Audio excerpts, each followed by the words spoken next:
Assalamualaikum warahmatullahi wabarakatuh. Perkenalkan, nama saya Muhammad Adrian dari Fakultas Ilmu Pendidikan Ekonomi dengan NIM 1820525. Dalam video kali ini saya akan menjelaskan sedikit tentang bagaimana strategi pengelolaan keuangan pasca pandemi COVID-19. Sejak pandemi wabah COVID-19 melanda dunia dan tidak terkecuali Indonesia, sangat terlihat dampaknya terhadap penurunan derajat kemampuan keuangan para keluarga dan masyarakat secara luas. Adanya penurunan dari sektor ekonomi, baik di perdagangan maupun perindustrian, pandemi COVID-19 dan berlakunya PSBB, maka yang berjualan dan yang membeli berkurang. Yang akibatnya ekonomi masyarakat pun perputarannya saat ini sangat menurun karena banyak orang yang kehilangan pekerjaannya.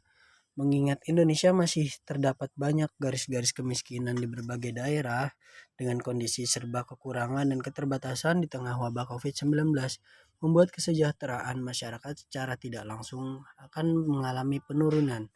Akibatnya, hambatan seperti kebutuhan finansial yang kurang dalam membeli kebutuhan pokok dan sebagainya dapat dikatakan belum menjalani kehidupan secara layak. Maka perlu diadakannya strategi untuk pengelolaan keuangan agar setelah pandemi COVID-19 kita masih dapat mengelola keuangan kita dengan baik sehingga dapat bertahan hidup. Yang pertama, selalu siapkan anggaran keuangan. Anda akan membutuhkan anggaran ini sebagai acuan dalam semua perhitungan keuangan Anda. Mulailah dengan pendapatan dan pengeluaran dan kebutuhan untuk berinvestasi dan mengakses layanan kesehatan. Dengan berfokus pada anggaran keuangan sebagai cara untuk mengelola keuangan Anda dapat menentukan apa yang dibutuhkan dan apa yang tidak dibutuhkan. Keputusan semacam ini berguna agar Anda tidak menghabiskan uang untuk hal yang tidak Anda butuhkan atau Anda butuhkan dan tidak Anda butuhkan, sekaligus memberi Anda lebih disiplin dalam menetapkan prioritas agar dapat mengelola keuangan Anda agar selalu seimbang atau bahkan menguntungkan. Anggaran ini juga berguna untuk menentukan berapa banyak yang harus Anda keluarkan setiap bulannya. Jadi kita harus mengelola pintar-pintar, kita mengelola keuangan kita, pendapatan kita dengan pengeluaran yang seharusnya saja.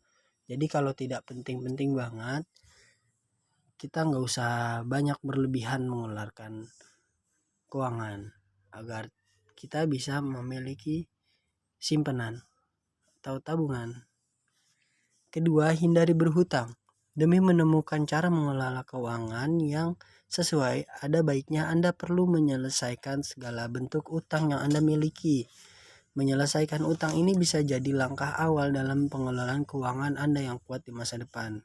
Jadi yang sebelumnya kita gunakan uang kita untuk melunasi hutang-hutang, jika kita tidak memiliki hutang atau kita bisa menghindari yang namanya berhutang, uang yang tadinya kita gunakan untuk membayar cicilan itu bisa kita alokasikan ke hal-hal yang lebih bermanfaat seperti kita menabung atau memiliki investasi yang jelas itu menguntungkan di masa yang akan datang. 3. Menabung. Mungkin Anda sudah bosan mendengar kata selamat, namun menabung adalah cara yang baik dan terbukti untuk mengelola keuangan Anda selama ini. Dengan menabung, Anda secara tidak langsung menyisihkan uang yang Anda miliki untuk kebutuhan yang direncanakan atau tidak direncanakan di masa depan, sehingga Anda tidak perlu merasa kesulitan untuk memenuhi kebutuhan masa depan nantinya. Namun, pendekatan untuk mengelola keuangan melalui tabungan ini membutuhkan tingkat disiplin yang tinggi. Untuk mempercepat cara Anda mengelola keuangan melalui tabungan, Anda juga dapat melakukan perubahan gaya hidup secara perlahan.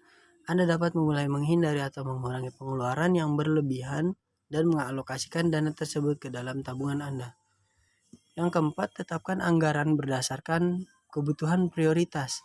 Anda tentu paham bahwa memiliki anggaran sebagai salah satu cara untuk mengelola keuangan akan memudahkan Anda dalam membedakan antara keinginan dan kebutuhan. Tetapi yang perlu Anda tambahkan adalah tentang memprioritaskan persyaratan ini dalam kerangka waktu.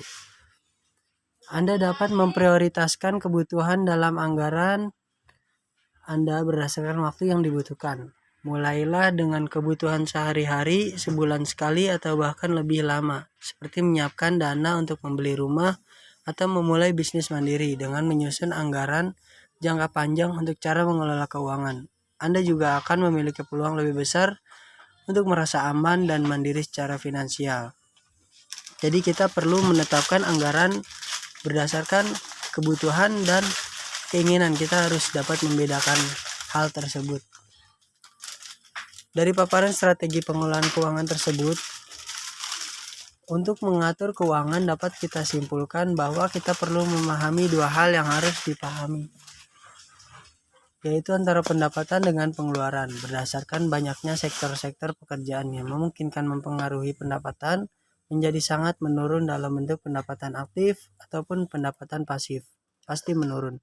Dikarenakan adanya pandemi COVID-19 tersebut sangat penting untuk mengendalikan diri kita sendiri sehingga tidak membuang-buang uang kita sekarang. Beli apa yang diinginkan dan juga kita butuhkan saja.